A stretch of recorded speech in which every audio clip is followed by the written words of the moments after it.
பஞ்சபாண்டவர்களுக்கும் கௌரவர்களுக்கும் இடையிலே போர் ஆரம்பமாக இருக்கின்றது. போருக்கான ஆயத்தங்கள் தயார். 4 வகை சேனைகளும் போர் வீரர்களும் படைக்கல கருவிகளும் தயாராக நின்று கொண்டிருந்தன. கௌரவர்களுக்கு 11 அக்ரோனி சேனையும் பஞ்சபாண்டவர்களுக்கு 7 அக்ரோனி சேனையும் இருந்தன. முதல் நாள் போர். அப்பொழுது பீஷ்மர் தன்னுடைய சங்கை எடுத்து ஊதி போருக்கான முரசை அறிவிக்கின்றார். பின்பு கிருஷ்ணர் தன்னுடைய பாஞ்சஜன்யம் என்னும் சங்கினை ஊதுகின்றார். அர்ஜுனன் தேவதத்தம் என்னுடைய சங்கினை ஊதுகின்றான்.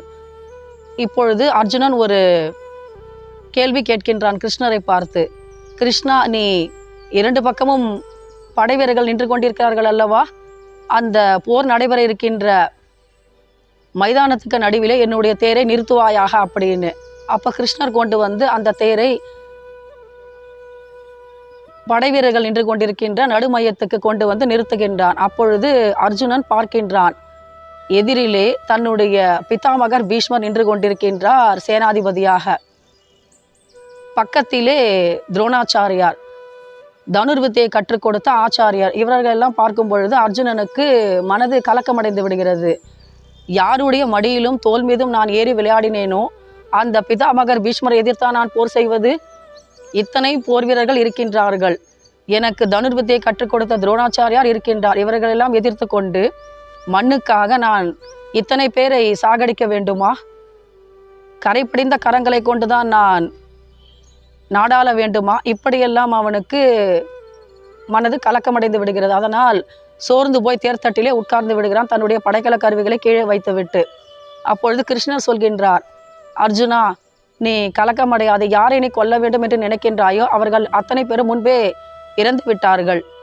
ஆன்மா மட்டுமே அழியாதது, உடல் அழியக்கூடியது. கடமையை செய், பலனை எதிர்பாராதே என்று அவர் தன்னுடைய பகவத்கீதையின் முதல் அத்தியாயத்தை துவங்குகிறார். இந்த முதல் நாள் போரிலே 18 அத்தியாயங்கள் கொண்ட பகவத்கீதையிலே இந்த முதல் அத்தியாயம் விஷாத யோகம் என்று அழைக்கப்படுகின்றது.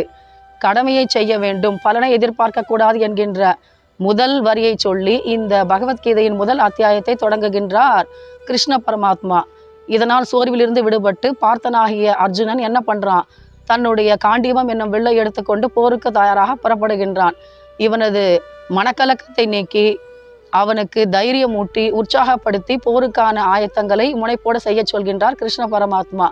இதுவே விஷாத யோகம் என்று அழைக்கப்படுகின்றது. பகவத்கீதையின் முதல் அத்தியாயம் இது விதை போன்றது பகவத்கீதைக்கு. ஜெய் கிருஷ்ணா.